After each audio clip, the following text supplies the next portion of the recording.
This is Dan Schneider, and on this Dan Schneider video interview, I will be talking with Nicholas Wade, a writer who is most known for being a science reporter for the New York Times. He's written several books on science, and we'll be talking mostly about his latest book, A Troublesome Inheritance, a book that deals with the idea of race and the scientific realities of it. And we will get back to him in a moment.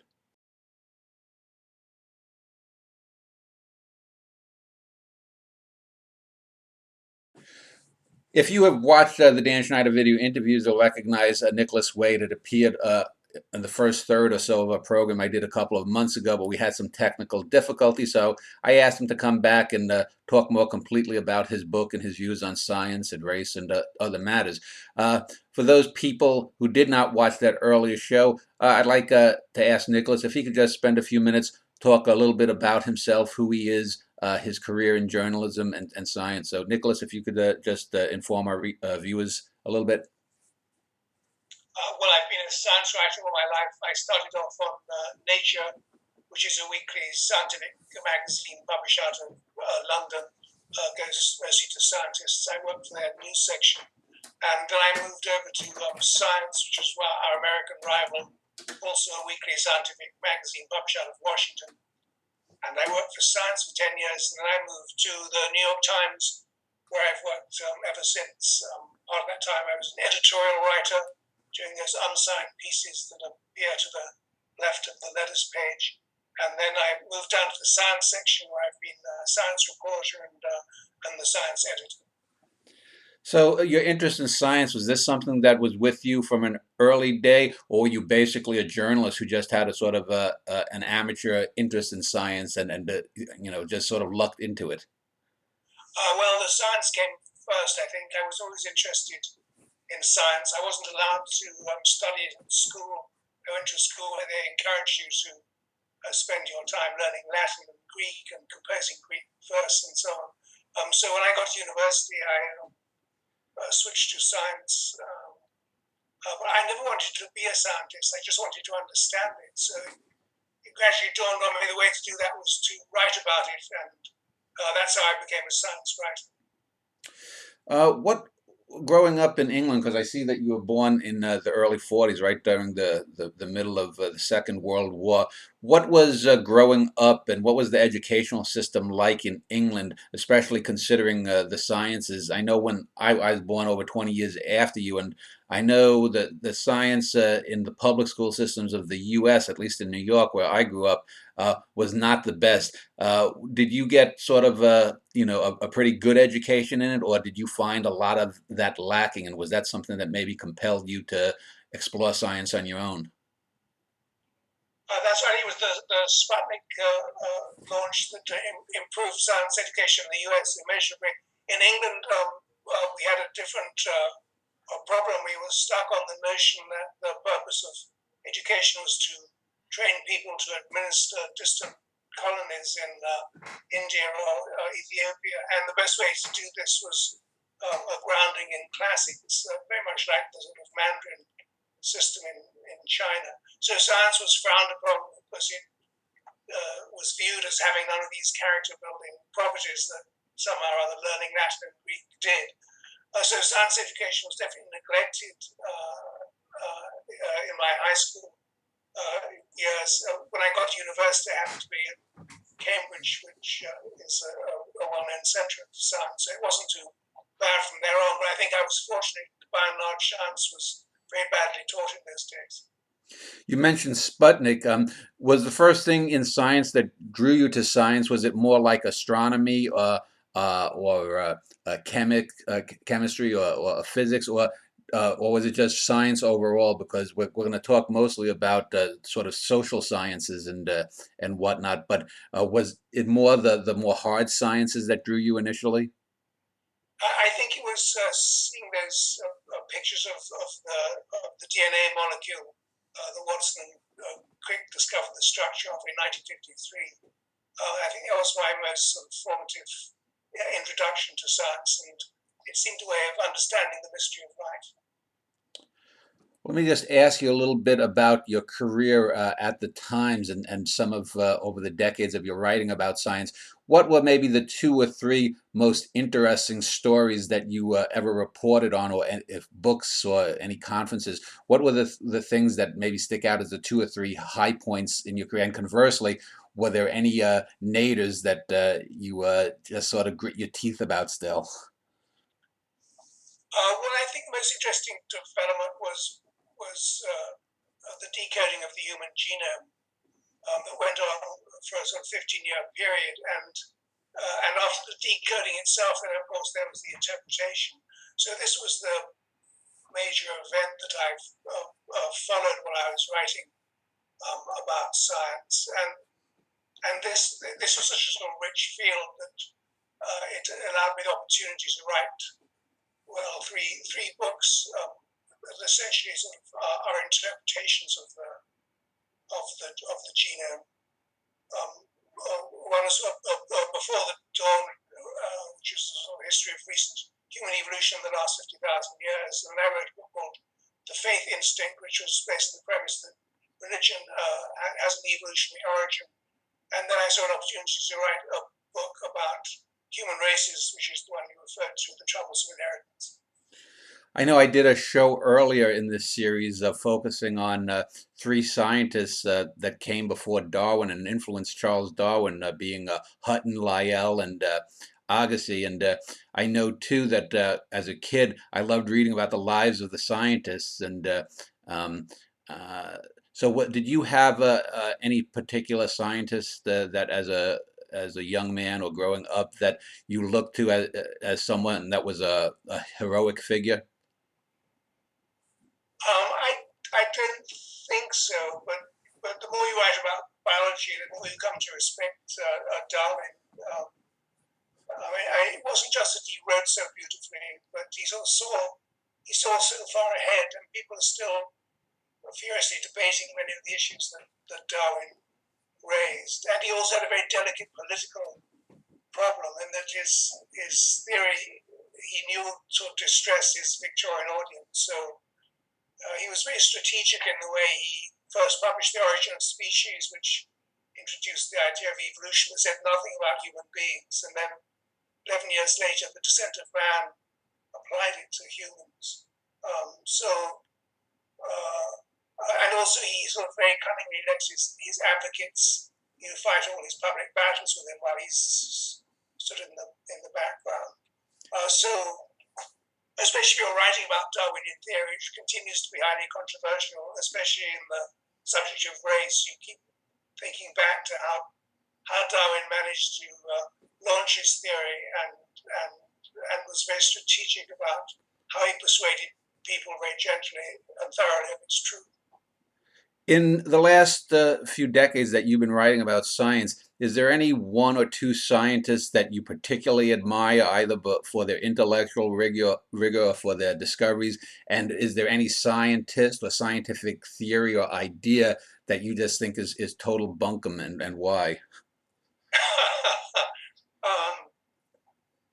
Those are excellent questions. So I think I would need rather more time than we have right now to think about them. I mean, there are lots of scientists I admire greatly. It won't be invidious to name any, but I mean, it's a very difficult profession. If you spend so much time you're just learning a technique, and then 2 years later it's out of date, and you have to sort of relearn a new technique. You have to hustle for money all the time. You have to run a lab. It's a very challenging occupation. So I think I have some great admiration for almost everyone in the field. As to theories that are bunkum, I don't think there are any mainstream theories that are bunkum right now. You always have to keep your mind open for the possibility that any theory, even the most well-established one, will be overthrown. After all, that's the nature of theories. And science advances because it changes, and the thing that changes is not the facts or the scientific laws, it's the theories, the highest level part of the scientific structure that are liable to change. Before we talk about A Troublesome Inheritance, let's talk about some of the other books that you had published before that, because you've written a few other books, but mostly they do seem to deal with, from what I can look online at least, deal with human evolution. You wrote about the the origins of religion. You've written about the social sciences. If you could give a little bit of a capsule summary of some of these earlier books and what you achieved with them or attempted to achieve and how they were received. Uh, let's talk about a couple of those books first.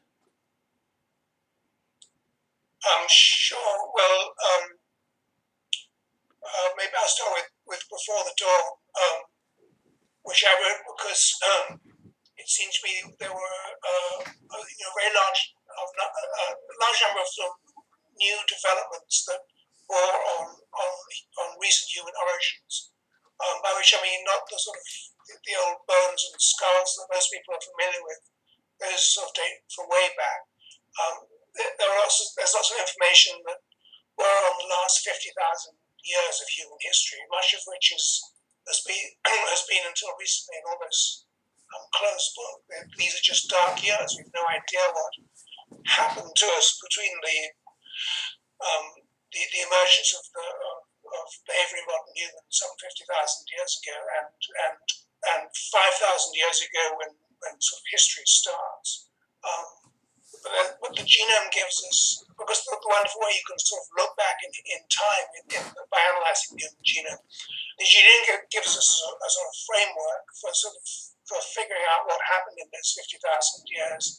And if you fold in new information from historical linguistics, from human behaviour, from archaeology, you can tie these threads together to give a much more complete picture than was available before, and that's what I tried to do in Before the Dawn. You wrote a book called The Faith Instinct, and I know a friend of mine had recommended some years back to me a book by a French anthropologist called Pascal Boyer called Religion Explained, and his idea of the origin of religion was that basically that fear was a good thing, and that the caveman who was fearful of noises in the night and stayed in the cave and didn't go out exploring tended to live a longer life than the more fearless caveman who went outside and became the victim of a saber-toothed cat or something. Does your book, The Faith Instinct, does it have posit the origin of religion in such a way? And if not, what is the basis of that book? Well, I see a much more positive role for religion. Firstly, it's a very strange behavior, and yet it is also universal. You find it in every known society in the world. So, what could have made this strange behavior universal? Obviously, if you're thinking of humans in evolutionary terms, it must have conferred great advantages on the societies that practiced it. And that advantage is not so hard to see. It's social cohesion. Religion binds people together. That's the origin of the English word religio. It binds people together for defense against their enemies and also internally for instituting moral codes and keeping everyone in line. So it's a wonderful kind of proto-government that operates without rule books or laws or courts or policemen, none of which are available to primitive societies. I think this is where we should look for the origin of religion. It's something that was enormously beneficial in our early days and performs many of the same roles today.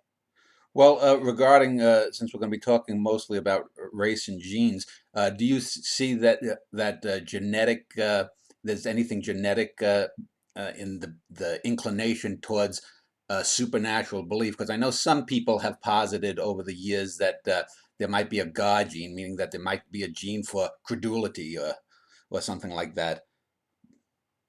Well, I think you have to understand religion in social terms. It's a social phenomenon. It's a way of people reacting to others in the community. So the specific belief doesn't matter a great deal. And indeed, religions vary widely throughout the world, but all religions perform the same function. So I don't think there's a God gene. I think there's a set of genes probably that induce the rather complex behaviors involved in religion. But these behaviors include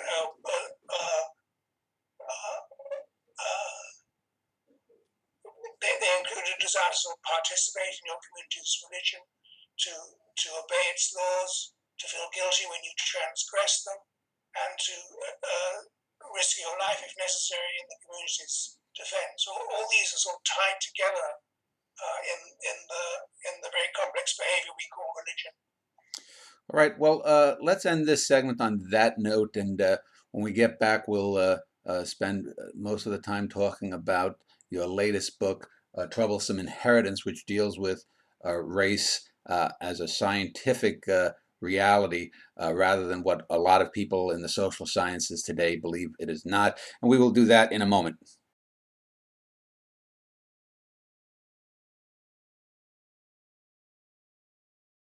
Well, in this segment, I want to spend the bulk of the time talking about the idea of race within the human race and your latest book, A Troublesome Inheritance. Before we get to the specifics of the book and the impact it's made in the last year or two and some of the criticisms that seem to be all over the internet, let's just talk about race, the idea of race.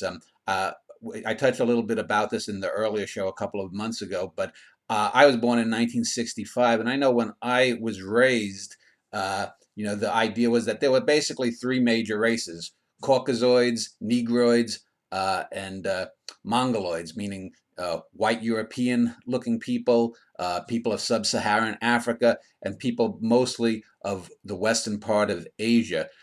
You could sometimes people would throw in a fourth or a fifth race like American Indians, but they would usually be folded into the Mongoloids. And then you would have Australoids, which would be your Maoris, your Aborigines, and some of the New Guinea people. So let's start from that base. I've always thought, and I've always read, and I was always taught that race generally is a morphological thing, meaning that you look at people, and you can say, well, black people, meaning Negroids, would have darker skin, tightly bunched hair, broad noses, thick lips. Caucasians would have pale skin, pointier noses, thinner lips, usually straight hair. And the Mongoloids would have sort of flatter faces, more sallow skin, epicanthic folds on their eyes, and whatnot. And that seems to me to be perfectly logical. Yet, in the last 20 or so years, people have tried to say that race doesn't exist. So let's just talk about that basic feature. If race has, to me, always been defined generally, and from what I've ever read historically, as a morphological feature, how can one argue against that, since people do look differently in broad swaths from other groups of people? Well, then I don't really know how you can argue against it, but it's an article of it's become an article of faith among many of our social scientists that race is a social construct and not a biological one. In other words, it has no biological basis. But anyone you walk down the street in New York, you can see that this is simply nonsense. I mean, Chinese parents have babies that look like their parents, as do Europeans. So race obviously has a strong genetic component, and it is a genetic reality. The reason people have come to the opposite view is historical. It was in the sort of wake of the Second World War, with the Holocaust fresh on people's minds, and the rolling back of colonialism, that I think everyone realized we'd sort of gone down a wrong road in terms of our understanding of human races, and most particularly in the idea that one race was superior to the others. So certainly that's a disastrous political belief. So there was then a campaign which was started by an anthropologist called Ashley Montague to deny the reality of race. He felt that if you could prove race didn't exist, then you could get rid of all the political ills of the world, racism, colonialism, imperialism, all the rest. So he set about this campaign to persuade all his colleagues that there was no such thing as race. And to an amazing extent, he succeeded. And now this is the official position of the American Anthropological Association and the Sociological Association and the rest. And although I assume no one actually believes it, that is what they pay lip service to. I know, as someone who's read historical books, I wanted to do a show on Edward Gibbon, for example. I did one on Oswald Spengler. I know that if you look at through history, like the Roman Empire, they would often talk about the barbarian races. They would, and that would be a whole swath of other Northern Europeans, maybe some Arabs or Berbers or something. But it seems to me that historically we've been sort of coming to we've sort of been narrowing down races, because when people would talk about a race, say 300 or 400 years ago, they might talk about the Tartar race, or they might talk about the Turkish race, or they might talk about basically what we would now call ethnicities. So do you think that this has been a historical trend, that we've gone from the idea of maybe several hundred races, which we would now call ethnicities, down to, like I said, the 3 to 5 major races that were in the middle 20th century thought of, down to now, well, there's no such thing as race. And some people have even, I know, posited in books and articles that, well, you could call blood types, different races of people, which to me seems utter nonsense. But do you think this is a larger historical trend, or do you think this is something that just has happened in the last couple of decades?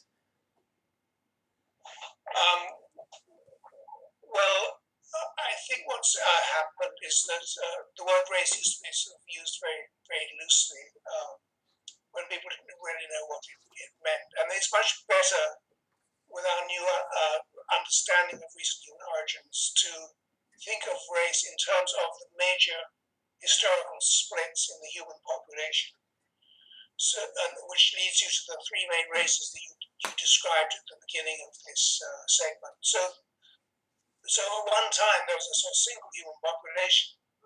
There was just one species, no racial divisions within it.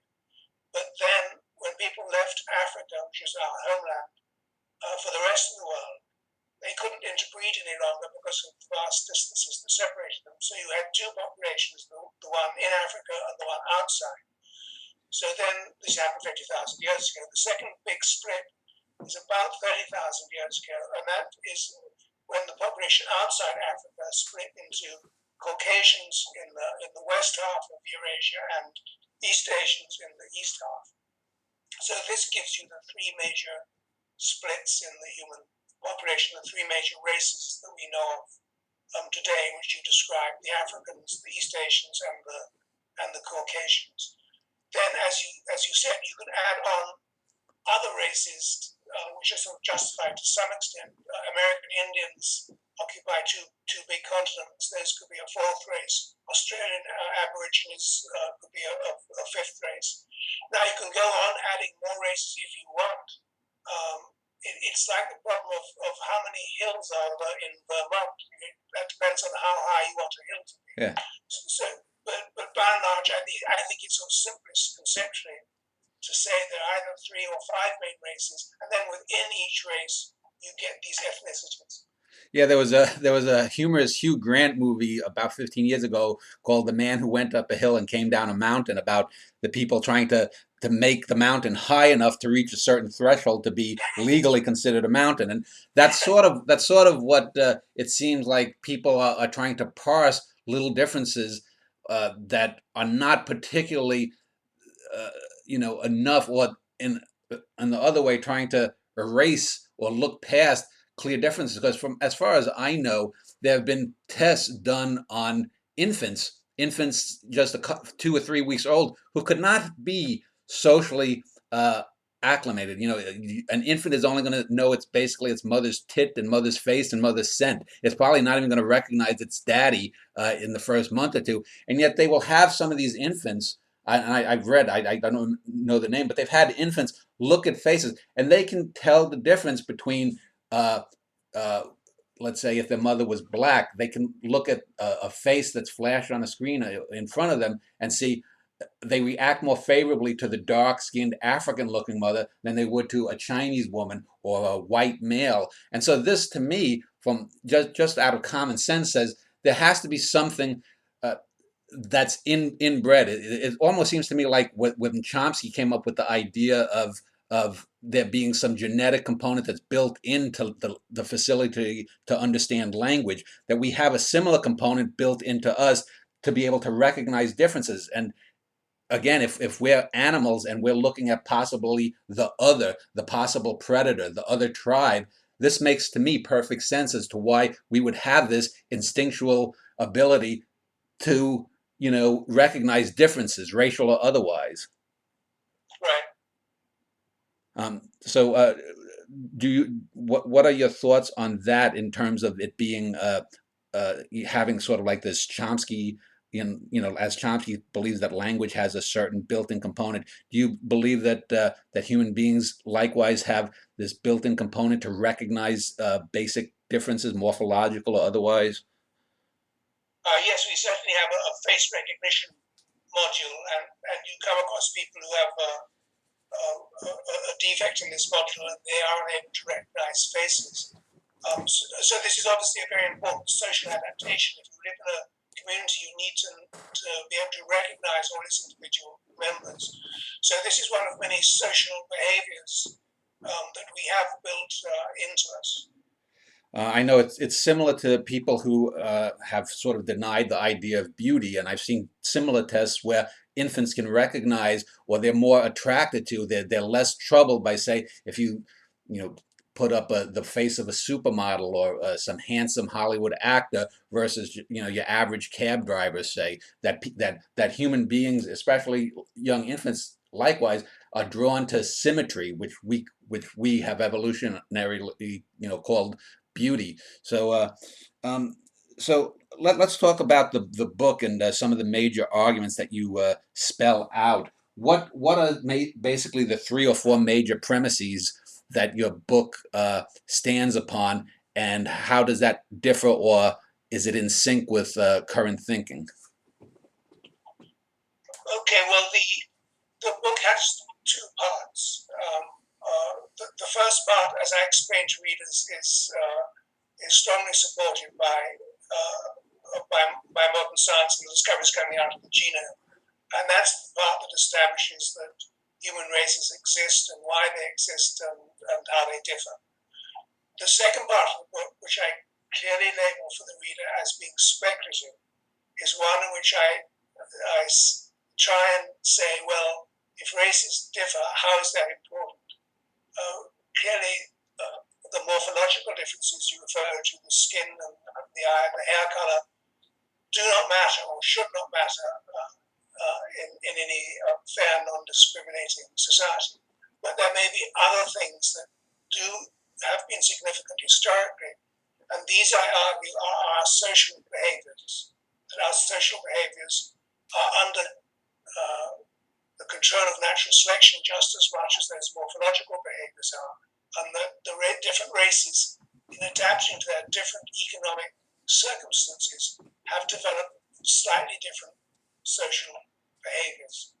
So I think the very important consequence of this is that as individuals, humans are the same around the world, are very similar around the world.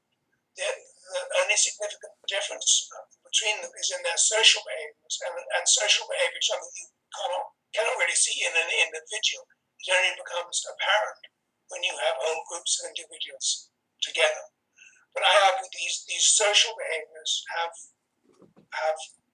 caused interesting differences to develop among the races in terms of the kind of societies they build. So if you look at East Asian societies, particularly in Chinese society, you can see that these are and always have been more conformist, more authoritarian than European societies, with corresponding advantages and disadvantages. Whereas European societies have been more open and free form and innovative. How much of that is genetic, I don't know, but I do believe that social behaviors have been as much subject to natural selection as any other part of the human genome, for the simple reason that natural selection, evolution is interested in survival and what can affect your survival more than your social behavior. I know in the late 90s there was a book that I believe won a Pulitzer Prize here in the US, Guns, Germs, and Steel by Jared Diamond, where he basically argued that geography is destiny, stating that Eurasia's basically a longitudinal length allowed it to have a variety of climates and uh, uh, and also a long longitudinal line, some stability of climate, so that people could develop across Eurasia the ability to communicate, to more freely exchange information and science and technology. Whereas, for example, Africa, sub-Saharan Africa specifically, and the Americas, especially South America, are more north and south oriented. And for example, the Americas lacked a lot of the beasts of burden that the old world had. To what degree do you think that races and human societies have been affected by these outer external forces rather than natural selection, and to what degree, or how, to what degree does that affect natural selection? Well, I think the human populations have indeed been affected to an enormous extent by geography and by culture and by other non-genetic elements. But you have to realize that this is an argument that can be taken to extremes either way. It would be extreme to say everything is controlled by our genes. That may be true of ants, perhaps. Well, it's not even true of ants, but it's certainly absurd to deny cultural geography any part in the history of human societies. But the other extreme is the one that Darwin takes to, which is to say everything is geography. And the reason why this is absurd is that evolution is about the interaction between the genome and the environment. So genomes change in response to changing environments. And there's this continual interchange between the two. A genome that fails to adapt will perish. That's what evolution is all about. So to say that something is all genetic or all geographic is absurd, and you might as well be a creationist. Obviously, it's an interaction between the two. I know Darwin's book was extremely influential, but if you read it closely, you can see it's not really a scientific book, although it speaks in the language of science. It's a political book, and it's designed to banish the idea that genetics could have any role whatever in the variation among human populations. I know even Darwin admitted that natural selection isn't all powerful. Sexual selection has a lot to do with it, and sexual selection is going to be driven by social forces, generally speaking. I know growing up, I used to read, for example, the reason that Mongoloids, Asian people, Asiatic peoples had epicanthic folds was supposedly that it acted as sort of a natural visor against the sun off the high desert of the Gobi or something. And to me, I always thought that was absurd, even as a child. To me, the more likely explanation is that there was probably some chieftain someplace tens of thousands of years ago when they first came to Asia that somehow found a woman who just accidentally had, an epicanthic fold, very attractive, and or maybe a few women in a family. He took them as wives, and like just as Genghis Khan is thought to have still have his genetic pool out into 20 or 30% of the people from Asia. This chieftain was so powerful that people, the other males in the tribe or the burgeoning nation state, said, well, if the king, if it's good enough for the king, we're going to like women like that too. And so that to me seems a more plausible explanation than natural selection for something that, as far as I know, has no physical benefit for Mongoloid people. So, what degree do you think that sexual selection has versus natural selection? Well, you're right that sexual selection is an extremely powerful force. I think it's usually seen as being one form of natural selection, so the two forces aren't in contradiction to each other, but they do work in different ways, and often they sort of work together. I think probably many of our external characteristics, hair and eye color, those seem particularly likely to be subject to sexual selection. Um, and maybe that can be phone as well. Although also it could that role of fat over the eyes is, as you say, supposed to have some insulating effect in cold climates. So you could have both things going on at the same time. I think the bottom line is at present we don't really know. We will know when we get to analyze the genome a lot better, but right now we don't. I know that people often quote things like that there's more genetic diversity in Africa than between all other non-African humans on the planet. And they use that as an argument to state that there's no such thing as race. Do you deal with that in your book, and how do you counter that? Yes, well, all human races come from the same gene pool, the origin of which is in Africa. So there's more diversity in Africa because genes have been evolving there for longer. Um, when humans left Africa, because it was only a small group that left, they took away with them only part of that diversity. So their gene pool is very similar, but it has fewer of the variants of every gene. So that doesn't mean there aren't any races. It just means that the frequencies of various genes differ from one race to another. This, in fact, is the biological difference between races. It's the technical term relative allele frequency.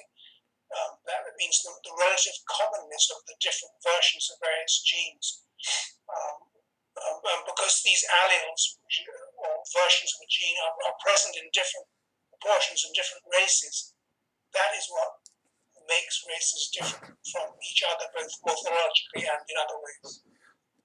I know that I've read many magazines and articles over the years, and I remember reading an article a few years back about in Siberia after the fall of communism, that there was a trend to try to domesticate foxes. And the domestication of animals is an interesting way that we see human beings manipulating genes. I mean, we've seen it obviously in plants and the way that we get varieties of wheat and other things. But the domestication of animals leads to a wide variety of morphological differences. The most obvious being in dogs, where you can have a Great Dane and a Chihuahua. It's the same species, but if you looked at just the bones, you would think they might be different species.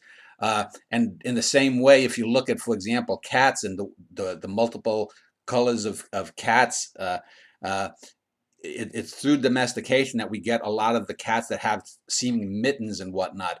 Whereas feral cats don't have that, and dogs, before they were domesticated, were just wolf-like creatures.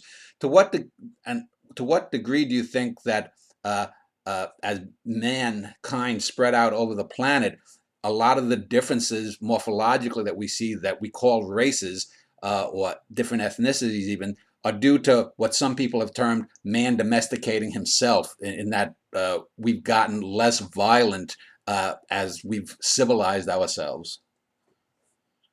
This is a very important theory first put forward, I think, by Richard Wrangham primatologist at Harvard, it's clear that we have got less bone and our skulls have got less thick, as if we were being sort of more peaceful and less warlike.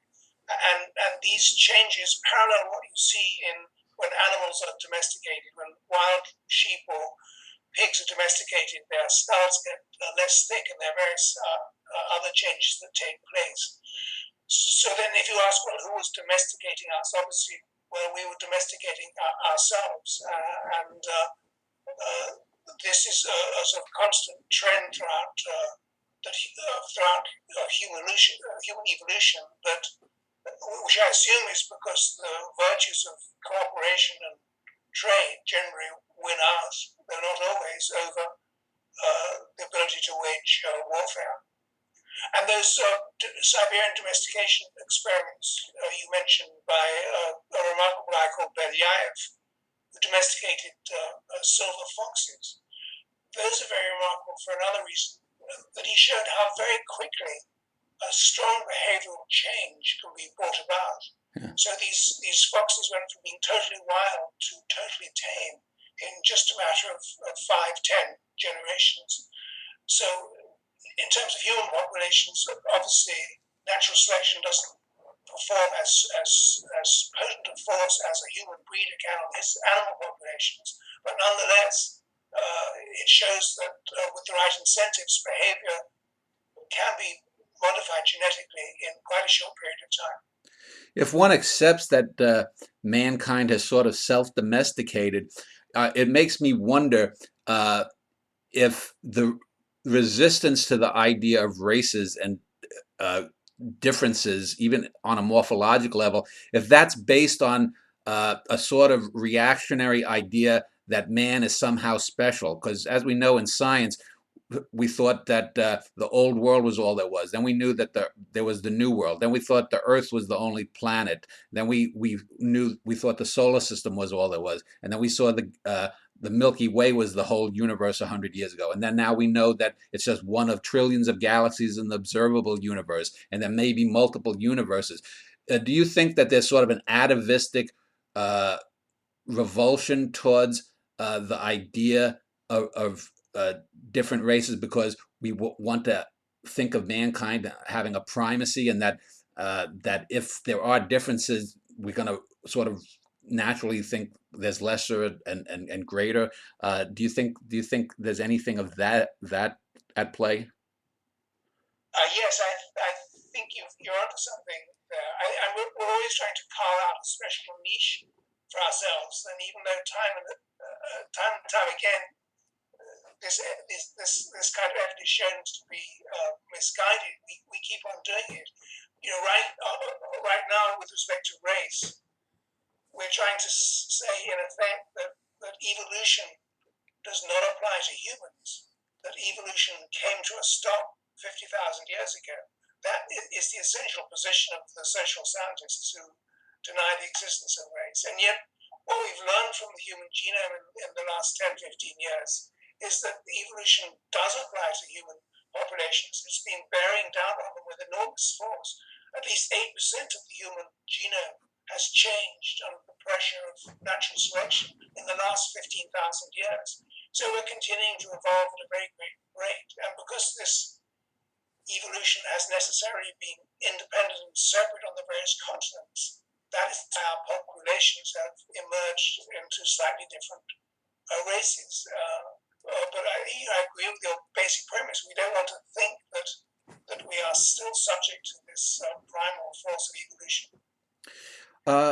Speaking of human beings as they came out of Africa, to use the general term, the diaspora of mankind across the globe, I've read, and I don't know if this is true, but I've read some people positing that it was recently discovered that I think Europeans have, maybe 2 or 3% of leftover genetics from Neanderthals as they spread out and presumably interbred and then wiped out a truly different human race, Neanderthals as a different actual race or species of mankind.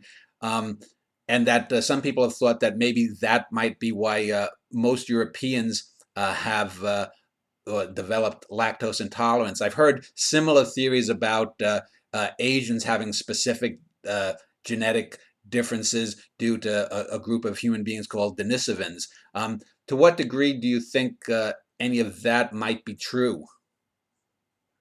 I think the question of admixture with Neanderthals and Denisovans, if it happened, happened sort of way back in the distant past, probably before human races started to separate. That's not entirely true. Africans do not have the Neanderthal admixture, but in any event, this is something that is still being sorted out. It's not yet been confirmed by archaeology.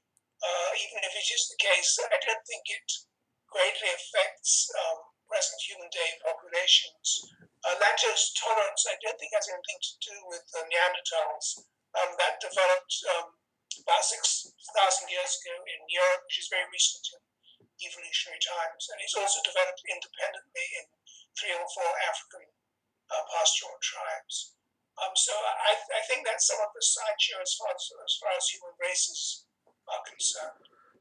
Let's talk a little bit about intellect, because this is often one of the troubling spots that's pointed out in claims about races and racism, that one race is smarter than the other, one race is better athletically. Here in the United States, for example, 100 years ago, whites were considered superior to blacks in all ways. Now, even most white people sort of knee-jerkily accept the idea that blacks are superior in sports simply because professional sports in the U.S. is dominated by people of African descent.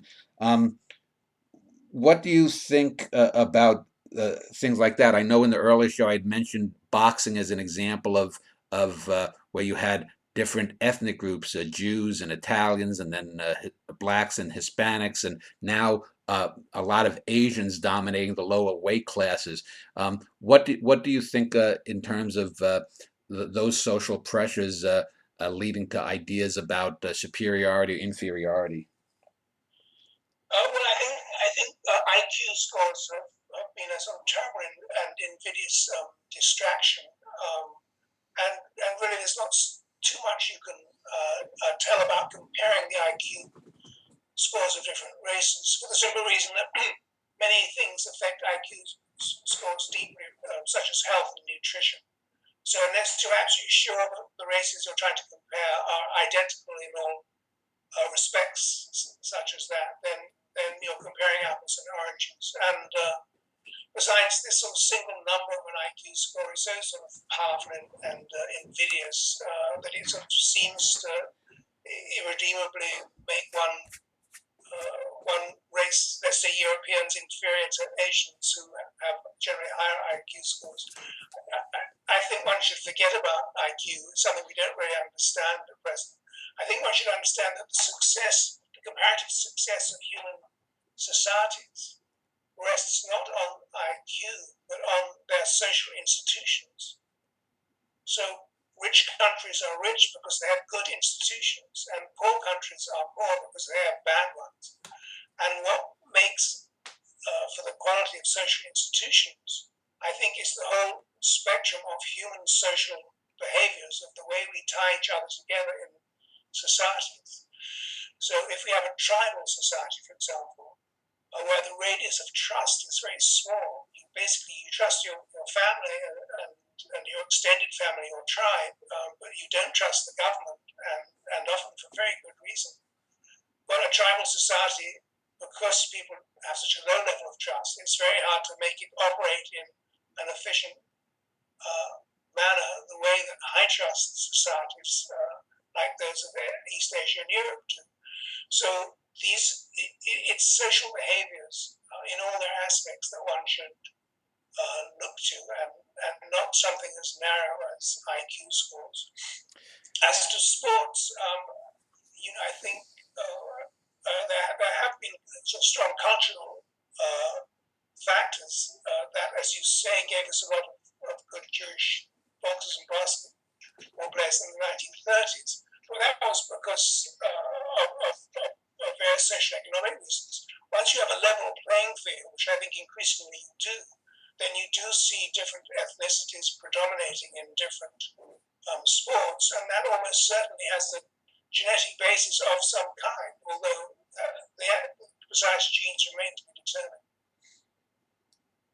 Um, Sticking with the idea of intelligence, that there would have to be some way to, I guess, explain differences in why certain societies, whether we're talking a larger set of race or ethnic groups or cultures or nationalities, achieve certain things. And I know the IQ tests are basically flawed. I remember when a cousin of mine wanted me to try out for the Mensa Society 20 some years ago. It was a test written in 1969, and I remember seeing the thing associate a thing like a cup with something else, and there would be four choices. There'd be like a fork, a knife, a saucer, and a table. And if you come from an upper crust family, you're going to put the cup with the saucer. If you're from a poor family that just has mugs, you're going to associate it with a table or something. What do you see as a way, or is there any independent way to measure why, for example, there was an efflorescence of mathematics in the Islamic world, 1,200 years ago, and why they've sort of shunned, science as culturally now? Why did the Chinese, for example, have a high flourishing culture? In the dynasties of a few thousand years ago. Why does a society rise and fall? Then you could talk about the New World societies. You could talk about how the Rome rose and fell. So what do you think explains this? Is it purely social, or is there something, perhaps a genetic mechanism at play? I think the two instances you mentioned are probably mostly cultural in essence. I mean, the Arab world was very good at maths, but it was quite early on in the history of Islam, and it was before much of the population had actually embraced Islam, and it was before the madrasas became the sort of the centers of learning in which science was looked at askance. So this was an early sort of continuation of learning from the Greek Byzantine world, but got snuffed out as Islam became increasingly more orthodox, refused to build observatories, refused the printing press for many years. So I think you could look to a cultural explanation there. As a Chinese civilization, I think here one does get onto the beginnings of a genetic consequence. There may be just an original explanation. And you have to ask, why did civilization begin so early in China? And I think this was, to a large extent, a question of demography. When you've got very high populations confined in a certain area for reasons of agricultural fertility, these little societies will fight each other until one society becomes predominant and creates an empire. And this process of empire building, which you can see throughout the ancient world, in Egypt, in Mesopotamia, in India, and in China, got off to an early start in China. So the Chinese have just have had a head start on civilization over all the rest of the world. And I think that's one reason why Chinese civilization has reached such heights, and certainly the most civilized nation in the world, at least up until 1500 and thereafter. And I think there probably is a genetic consequence of being Chinese, and it's a very conformist society, but a very able society. So I'm sure, because people adapt, because the genome feeds, because society feeds back to the genome. I think if you have a society that remains the same, characteristic of many hundreds of years and many generations, the people who do best in that kind of society will leave more surviving children than the people who do less well, and thus the genome becomes adapted to that kind of society. To what degree do you, in your book and also in your ideas, account for, say, randomness and contingency in the history of human evolution. For example, let me give you two examples. I did a show with a fellow talking about the Mongol Empire, and in there I posited that Genghis Khan was probably the most important person of the last millennium, because if you plucked him out of history, the Mongols were just a bunch of horse riding, sort of savages that were on the outskirts of China, would probably never have coalesced into a force that came to dominate most of China and spread across Eurasia. And if there hadn't been Genghis Khan, maybe the Chinese junks might have made it across to America and discovered it. If it wasn't for Genghis Khan, perhaps the Muslims would have overrun Europe, and Christianity would have been reduced to, say, a Scandinavian cult. So that's the first part of my question. So let's talk about how does a random thing like that, like just I mean, we're getting to sort of the great man theory of history. Genghis Khan is a great man who obviously had a deep effect on human history in Eurasia, and as I mentioned earlier, spread his seed through whatever high percentage of Asians are out there. To what effect does one individual, perhaps, or one event have on the idea of genetic or selection and race and culture? It's somewhat horrifying to think that a single event can have such broad repercussions. Um, I think one way to look at it, though, is to say that although single individuals and single events can have great impact on a local scale, if you look at the broader sweep of things, you see a strong and different pattern emerging in human history, and it's one that's been brilliantly described by the political scientist Francis Fukuyama in his book *The Origins of Political Order*. So I don't have time to sort of condense the book here, but by and large, his major thesis is that the default political organization of human societies is the tribe. And no one would dispute that for thousands of years we lived as tribes. But although tribes may have a bad name, they are an extraordinarily efficient way of organizing people. And the Mongols, as you say, were a tribal society that dominated most of the Eurasian landmass. Their weak point is succession, because when the leader dies, all the chiefs of the rival branches then duke it out to be his successor, and the whole system can collapse. Nonetheless, tribes are so important and so efficient that it's very hard to break away from the tribal system. But you can understand much of Chinese history as being a successful repudiation of the Chinese of Chinese tribes at the very beginning of the tribal state, a trick that Europe did not achieve till 1,000 years later, when the feudal regime disappeared.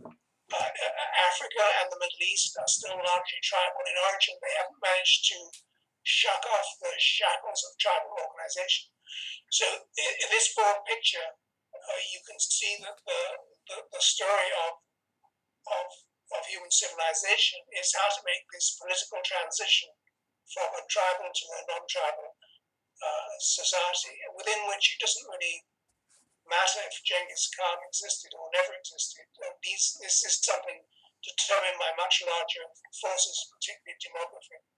Well, I mean, obviously people used to talk about the tribes of Europe, and certainly you had two world wars that resulted from that idea, and who knows if the European Union is going to last, and certainly Yugoslavia didn't last, the Soviet Union, and even the constituent states that have come out of the Soviet Union seem to want to be breaking down further and further.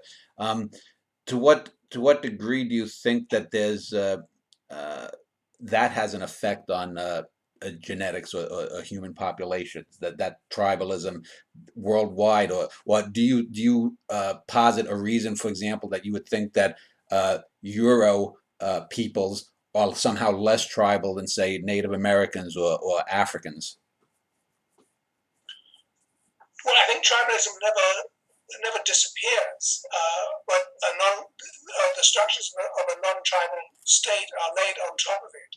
So when you get in times of stress, people will revert to tribalism, or at least to working in smaller communities of people with the same language, same culture, same religion that they feel comfortable with.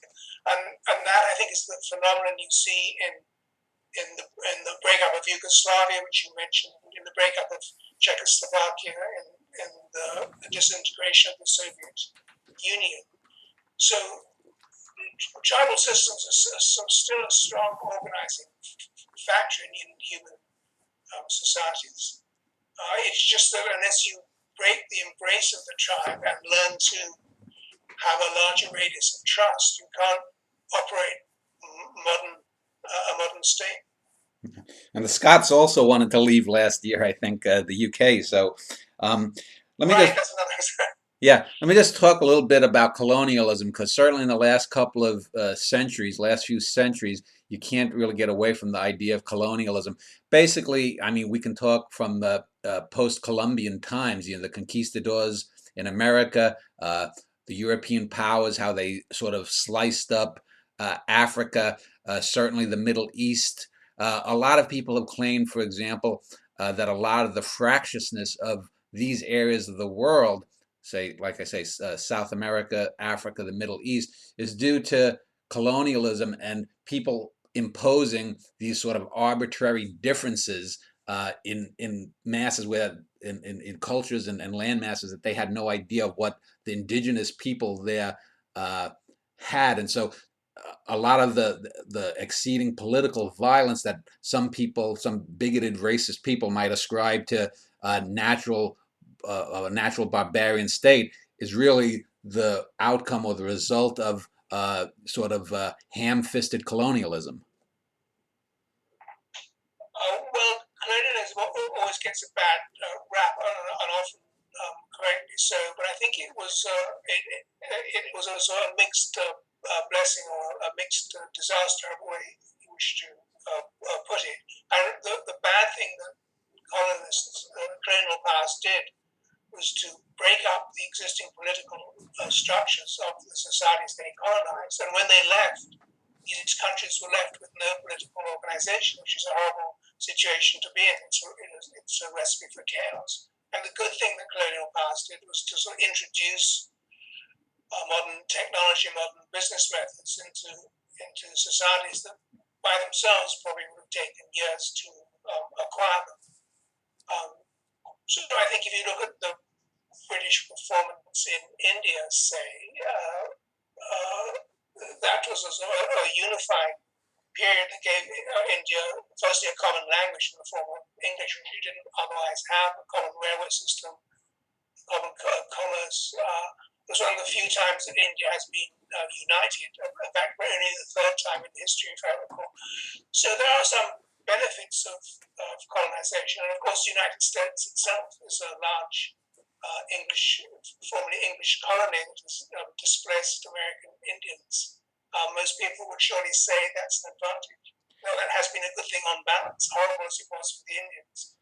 Well, I mean, the Indians too. I mean, Pakistan and Bangladesh used to be part of India, and then Bangladesh was once part of Pakistan. So it seems to me that area is always sort of ripping itself apart.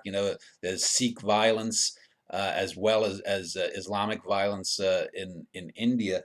But let me just get back, and I want to talk a little bit about some external forces. Like we've seen global warming and what's called climate change in the last couple of decades, and I wanted to talk about three specific historical incidences where human beings may have sort of accidentally brought about circumstances of the world that would have affected genetic differences amongst them. On the smaller scale, there's the case of Easter Island, where this apparently was an island that had heavily forested, had a thriving society until they bred too much, and they were building these large rock faces that apparently they rolled along log planks and whatnot, but they couldn't do that nowadays. They over they over deforested the island, they overbred, and this brought about the collapse of their society. So uh, that's the smallest instance. The second instance, I'm wondering to what extent, for example, one might account for the last 2,000 or so years of the spread of the Sahara, because from what I've heard, when we talk about the Fertile Crescent, the Middle East 2 or 3 thousand years ago was actually more paradisical, and the Sahara was maybe 1/6 the size it is now. As the Sahara has grown due to whatever natural or human-induced circumstances, to what degree do you think that may have, and I don't mean this term in a noxious way, have retarded the development of civilizations in Africa? For example, people will often cite Mali and Ghana, the ancient societies there. And my final of the three examples is there's the idea of Native Americans and the noble savage, and but it's pretty much accepted and highly likely that Native American ancestors, when they came to the Americas, were responsible for the destruction of the megafauna, the woolly mammoths, and all of the large animals there. So, what? Let's talk about the way that humans may have sort of their own blundering may have affected later descendants of those peoples. If you want to take any of those three examples, or if you have one of your own. I don't know much about the collapse on Easter Island. I know it's one of the examples Diamond has in his collapse book. I don't know if archaeologists are agreed on the cause of the decline of that civilization. It may have been people wrecking their environment, as Diamond says, or it may not. I'm not sure. On the question of Sahara, I know the Sahara was once a sort of flourishing place, and not so long ago, I think so 12, 15,000 years ago, you find it full of rivers and fertile grasslands. Whether that has a bad effect on African countries, yeah, I'm sure it does. Africa is a very difficult place to live in because of its heat and disease. The fact that there are few navigable rivers, it's just a very hard place for populations to flourish the way they've done in Eurasia. So I think the fact that African population numbers have always been low meant that Africans got a much later start on this business of forming empires.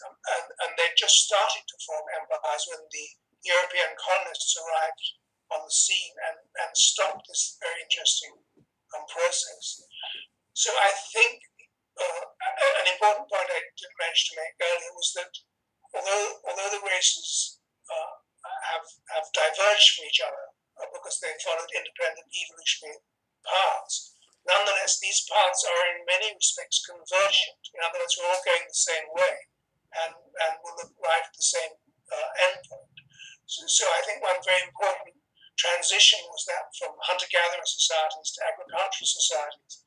This happened independently on all three continents, but it happened, and at different timescales for various reasons. But you can see all the races sort of adapting to the same pressures in the same way. It's like the fact that both East Asians and Europeans have pale skins. We now know that the genetics of pale skin are entirely different in East Asians and Europeans. They depend on a different set of genes to have their pale skin. But this is an example of convergent evolution because they're both adapting to the same fact. They're living at high northern latitudes where you need to let more sunlight in to make vitamin D, and you must lighten your skin.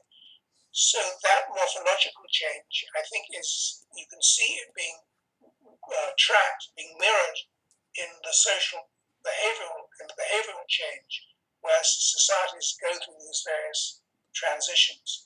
So I think that climate and geography held back African population numbers and therefore held back this transition to a modern state, which is sort of just starting right now and may sort of progress much quicker than anyone expects.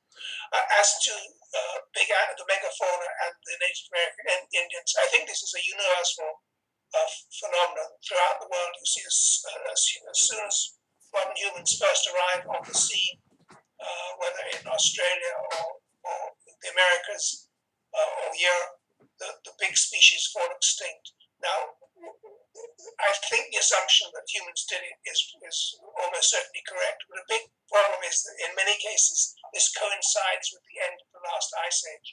So all these big animals like mammoths, they were adapted to cold conditions, and all of a sudden they are faced with very abrupt climate change, maybe too abrupt for them to adapt to. So climate may have been the culprit in some cases, but I think, as you suggest, in most cases, it was we who did it. Getting back to the idea about adaptation and climate, I have a couple of points that I wanted to ask you about. Uh, Certainly, when the ancestors of Europeans came to Europe, it was in the midst of an ice age. Do you think that perhaps, since we came from Africa and we'd all have been adapted towards the warmer climates, not needing to wear furs necessarily, not needing or having things that grew easily, do you think perhaps that the more harsh climates of, say, the elevated latitudes of West Asia or the Ice Age remnants in Europe could have been something that was evolutionarily advantageous to the development of the peoples in those areas, whereas people in Africa, perhaps, and this is a theory that I'm not certain of, but people have said that life, because you had said earlier, Africa is a hard place to live, but a lot of people have sometimes said, well, it's a lot easier to live in a jungle where you can just climb up a tree and get a fruit to eat rather than maybe having to go on the hunt across a glacier to get a gazelle. So to what degree do you think that the diaspora out to sort of the colder, more harsher realms may have sped up anything evolutionarily for, say, the Asians or Europeans? Well, I think it must have had some evolutionary effect because our ancestors who went into those northern climates were certainly faced with a whole raft of new challenges to which they would have necessarily adapted. I mean, the most extreme adaptation you can see in the physique of Eskimos who have large wells of insulating fat. And they probably would have adapted in behavioral ways as well. It's hard to tell exactly what. Whereas people who stayed behind in Africa didn't have any such sort of obvious new challenge. Now, they may well have had challenges of other kinds that we don't know about. There was probably a high pace of warfare to which they had to adapt. But nonetheless, they were in a constant environment, whereas those outside Africa were having to master new environments. So, as I said, there certainly must be some evolutionary impact of that. You spoke of convergent evolution, and a good example of that is probably when you look at the Negrito tribes in Indonesia, because in a sense they're called Negritos because a lot of people thought they looked very much like Africans, yet genetically speaking they're much closer to Asians and Aborigines, who are also darker skinned peoples who look more African just morphologically than they have in common with the mainland Asiatic peoples. So that would seem to me to be a good example that climate and geography can bring out differences, and it whether it was some kind of recessive genes that came back to the fore due to the area people in, or pygmies. There are pygmies, and there are also smaller Native American tribes, for example, that live in harsher areas where there's less resources. So by getting small, just like other animals did, by shrinking their size, they adapted to maintain their population. Are those good examples that are arguments against the idea that human beings have stopped evolving? Yes, I think the emergence of the pygmy form, which has happened at least 3 times independently in human history, is a very good example of recent human adaptations, and also how dramatically the human form can be changed under the pressure of evolution. I think the Negritos in Indonesia, well, one thing is that they represent the original population. I mean, the first migration out of Africa that got to Australia, obviously, is of dark-skinned people, because that's our default skin color is dark. And they would have left behind them a trail of populations along the route that they took to reach Australia, who would have sort of lived and evolved for many thousands of years. But then, with the growth of agriculture after the last ice age, about 8,000 years ago, the people who learned how to grow rice, their population sort of expanded, and they would have moved southward and colonized most of Southeast Asia, driving the Negrito populations into sort of jungle and mountain refugees. So I think that explains, or may explain, that situation.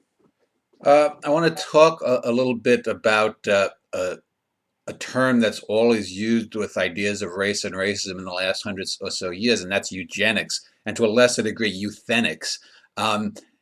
You always hear about, obviously, the Nazis mostly, but also you hear about experiments done in the deep south of America and in other places where subject peoples were exposed to certain kinds of dangers. The idea that American slave owners, for example, interbred their strongest black males and females, and some people think that accounts for why blacks dominate professional sports here in the Americas. I would argue that it has more to do with social circumstances and poverty. But let's talk about eugenics and why that has gotten such a bad name. Certainly, there are historical horrors that are associated with the most obvious being Nazism, but uh, eugenics is actually a good thing because if you think about it, I mean, who wouldn't want to improve, people? I mean, and if we're going to move and adapt out into outer space and the other parts of the universe, it's likely that as we colonize other planets, we're going to see the divergence of human beings even more than it is. Certainly, as we get people who become cyborgs and get implants and whatnot, that's going to affect human evolution. Talk a little bit about what, if you deal with in your book, eugenics, and what your historical perspectives on eugenics are, both in the past, the present, and in the future. Well, eugenics was invented by Francis Galton, who was a cousin of Darwin. He had a totally different conception of eugenics than the one we have now. His idea was what we could call positive eugenics. In other words, he wanted to breed, he wanted famous, talented people to breed with each other and to have offspring who would mirror their talents. So this never got off the ground because people want to marry who they want. They don't want the government to tell them they should marry people for eugenic purposes. But what did get off the ground was negative eugenics, in other words, sterilizing people who have undesirable traits. So this movement was espoused by the left. It was largely a movement of the left, not the right, as is commonly assumed. And it was started by distinguished professors at Harvard and University of Pennsylvania, and Stanford, and Michigan, who were all in favor of eugenics. And altogether, about 35,000 Americans were sterilized for reasons of there are about 7 categories that these guys assumed were. One of them was feeble-mindedness, and hereditary blindness was another. These guys assumed anyone who had one of these 7 categories should be sterilized so as not to pollute the human gene pool. This is a genuinely appalling idea. It didn't get started in Britain or anywhere else. It was an American idea, but it was very closely watched by Hitler, who was very interested in it. And Hitler imported this idea, the same 7 categories. And all he did was to, well, not all he did, but what he did was to modify this scheme to add Jews and gypsies to the unfavored categories, and he replaced sterilization with mass murder. So this was a truly appalling idea, which led to absolutely horrible consequences. So it's not, one cannot blame the American geneticists of the 1930s for what Hitler did, but one can point out historically that their ideas, which were based on bad science, led to appalling consequences. And this is one reason why people are so much against eugenics nowadays, and so much against any discussion of race. So I can certainly sympathize with that motivation to a large extent. I just think one shouldn't throw out the baby with the bathwater. Now that we can understand race scientifically and understand genes scientifically, and now that we have learned the lesson of eugenics and racism, we can surely use genetics for our own benefit in many of the ways that you suggested. And I think and the bad thing about eugenics is that it's the government or some scientific committee or someone telling parents what kind of children they should have. I think this is going to be wrong in any circumstances. But if parents choose of their own, from their own decision, to have a child with a certain genetic endowment artificially added, well, that's something that at least we should keep our mind open to. There's certainly many dangers that it's easy to think of, but no one cares more about children than their parents. And if parents want to save their children genetically from certain diseases, and even if they want to enhance certain properties, I think that's something that we should listen to carefully in the future and not close our minds against.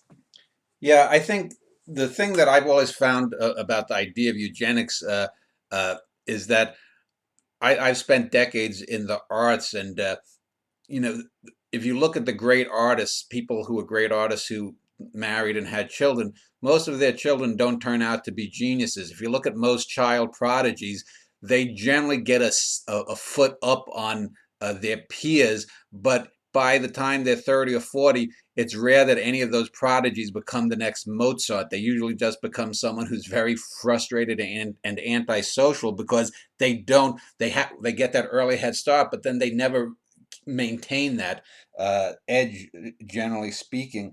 A perfect example I would put forth is here in America, just to speak of race, Thomas Jefferson's progeny.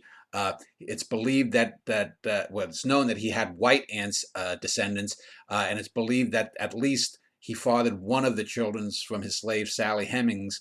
And I think genetics has shown that there's probably a 90+% possibility that it was either Jefferson or his brother. It's hard to tell, but let's assume that he did. If you look at both the black and the white side of his families, there's no one that really had the accomplishments on either side that Jefferson did. So the idea that you're going to breed supermen, to me, has always seemed kind of silly because, some people are going to like curly hair, some people are going to like red hair, some people are going to like, olive-skinned women and whatnot. So people are going to they're going to want their children to be eugenically manipulated to their particular whims rather than say, well, I want my child to be a great violinist. Well, he may have a predilection to be the next Itzhak Perlman, but for him to become Perlman is another story. Yeah, I think that's a very good point. I mean, these talents which we so much admire, probably largely cultural, extent they're genetic, they're sort of multifactorial, there's so many genes involved, and it's very hard to bequeath all of many genes to your children. You usually just bequeath them a random handful of genes to your children. So these qualities don't breed true. There are now simpler qualities, and particularly disease genes for the sort of single gene Mendelian disease family. Those do breed true, and those would be worth addressing with genetic engineering. But I agree we should sort of keep focused on simple things and not be too ambitious in the kind of enhancements we wish to effect. Well, I want to get specific now onto some of the criticisms that have been leveled against you and your latest book, A Troublesome Inheritance. But to segue over to it, I just want to ask a first question before we go over there, and that is, do you personally believe that of the 3 to 4 or 5 major races, whatever we want to assign numerically, that there is one race that is better, uh, whether we're talking aesthetically, whether we're talking intellectually, whether we're talking physically, in terms of strength, speed, uh, creativity, and if so, why? Well, no, I certainly don't believe that, and that's the essence of racism, to believe that there's a hierarchy of races with one race superior to the others. What I think we have is variations on a common theme. So no one variation is better than the others.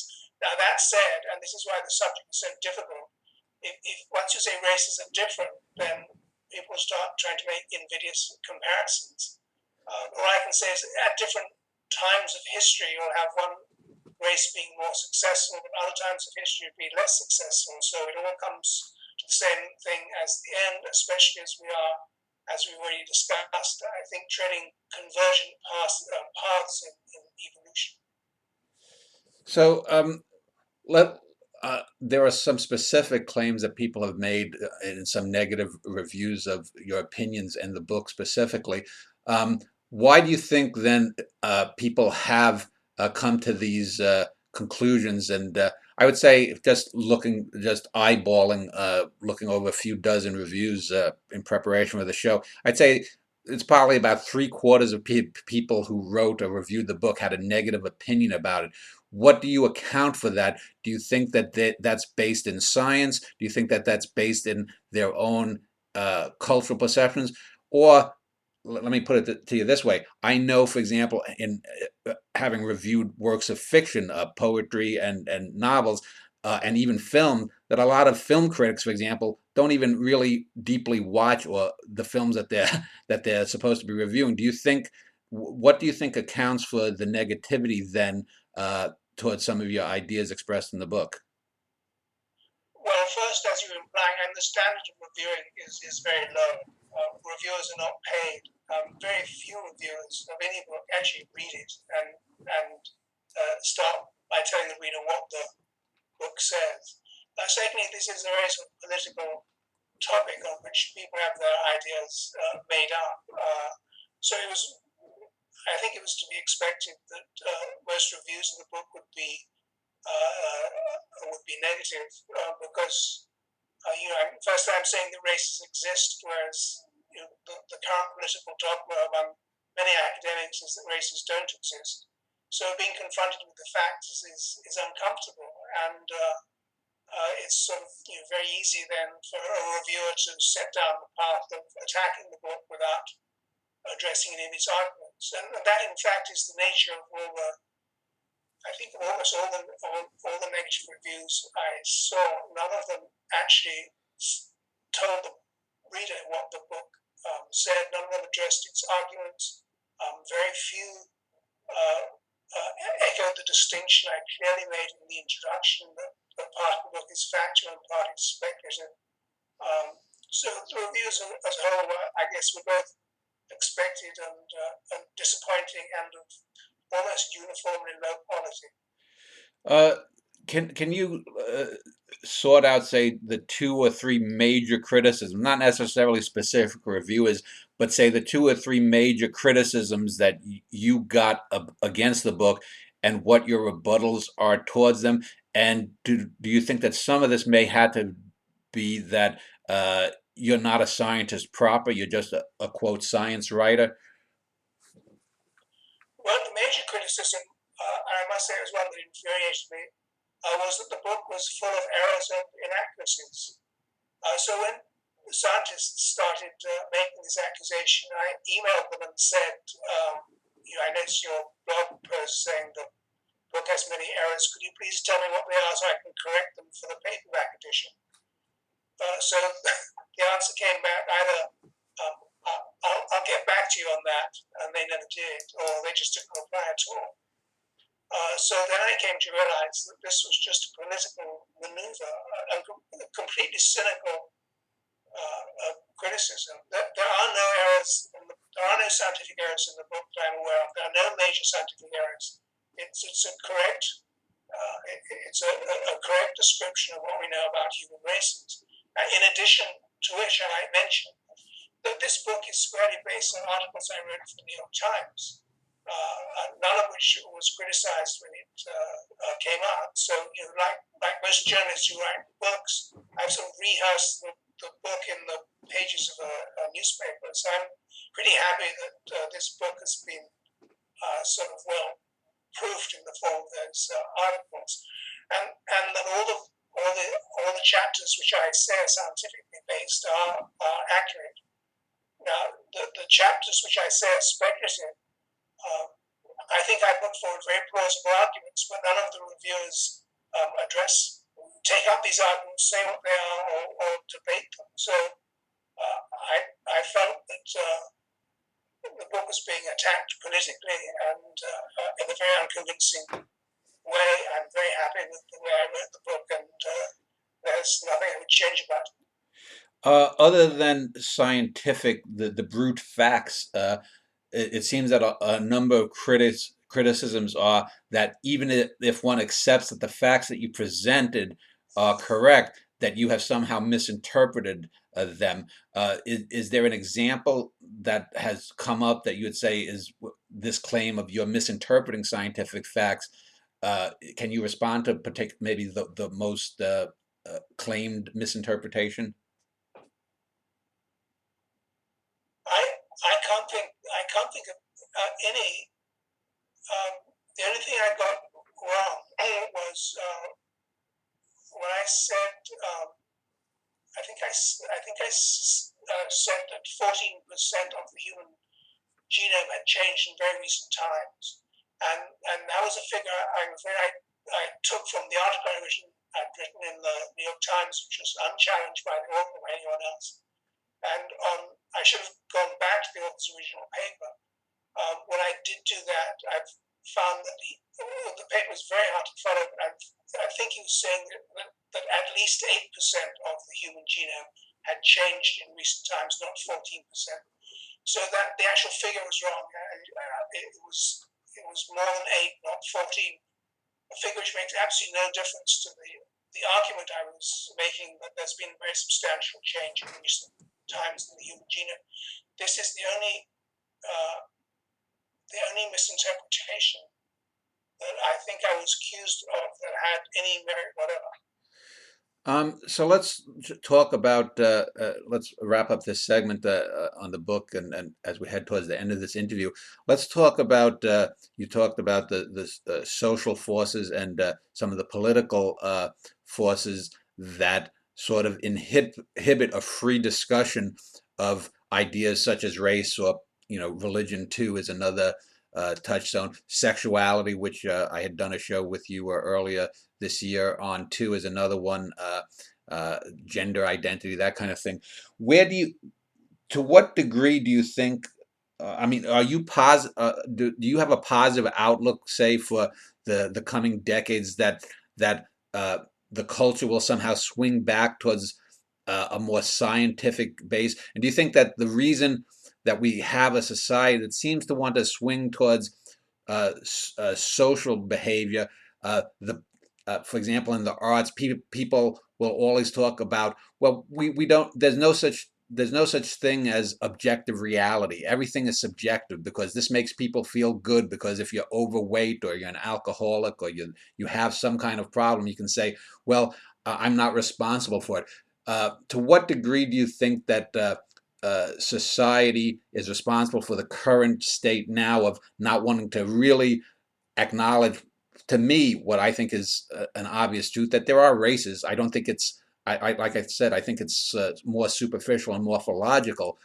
What do you see a brighter future coming socially, that will allow for future people to have a more objective look at reality, race or not? Well, I think we have a very serious problem right now, and I don't know how it's going to be solved. And that problem is that our universities, which should provide unbiased advice to society on every matter that is relevant, including race, have in fact become highly polarized. Something like 96% of faculty members at most universities are liberals. So I've got nothing against people being liberal. What I don't like is everyone being liberal, which is just as bad as everyone being conservative. So I don't know how this imbalance was allowed to arise, but it's extremely serious in ways that people I think don't understand. For example, if you're a scientist, say, and you want to get a grant to study race, you have to apply to a committee of your peers. So if 90% of them are liberal and they see political implications in your study, they're going to vote it down. And moreover, you need to keep on good terms with all the people who review your papers, who publish, the editors who publish them, the reviewers who may debate on them. Being an academic, the public thinks all academics have tenure and therefore they will deliver totally independent advice. But that's not the case. Academics are highly dependent on one another. And if you get a group mentality going, whereby all of them are Republicans, say, or all of them are radical leftists, you're going to have a groupthink. And this is just what we have in the situation of race. We have the totality, the virtual totality of the academic community saying that race is a problem we don't want people debating or looking into. It'll cause disruptions in society. Congress will take notice, will cut our funding. We have the skeleton of eugenics in our cupboard that made us do terrible things in the 1920s and 30s. We're not going anywhere near that again. The best thing of all is to stop all discussion of all this new information about human races streaming out of the human genome, however interesting it may be. So how do we break this sort of this stranglehold that a single political persuasion has come to exert over academic thinking? I don't know. If I were a president of a university, I'd be very worried. Yeah, I've often said to some people, some of the best bigots I know call themselves liberals, because I know in this country, and I don't know what the rest of the world is like. I've often lamented the fact that people label themselves something politically when they don't really believe that. For example, no true libertarian would be for corporatism, no real liberal would be for political correctness, and no real conservative would be against abortion. Yet that's some of the major positions that people who ascribe themselves as that do take. But that's another show. One final point that I do wanted to make, that I generally agree that I think there's a good impulse. I mean, the impulse against being bigoted or being a racist is good. I think one of the things that takes it too far is when you start denying reality. One of the things that one of the sort of nostrum, or rather, one of the adages that I hear recently in the last decade or two is when people have talked about, say, the Mongoloid peoples, calling them Asian, and I've always found that to be a very broad and ridiculous term, because when we use the term Asian, we're usually talking about what would classically be considered Mongoloid or Chinese people, what used to be called Asiatic, but then that got tainted by the yellow peril kind of ideal.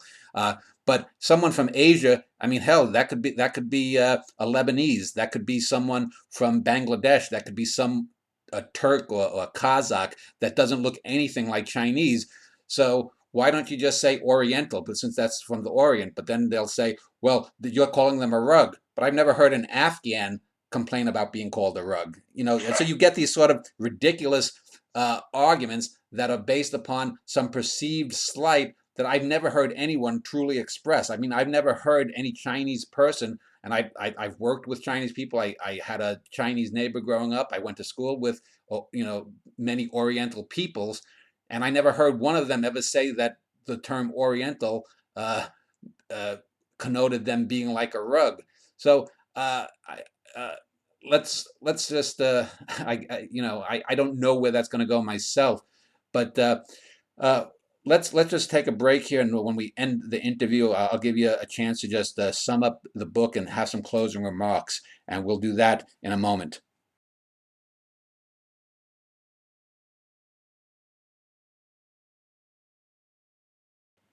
Well, I want to end this interview with Nicholas Wade and give him a chance to just talk a little bit about or end with whatever thoughts he has about his book, A Troublesome Inheritance, or the idea of race.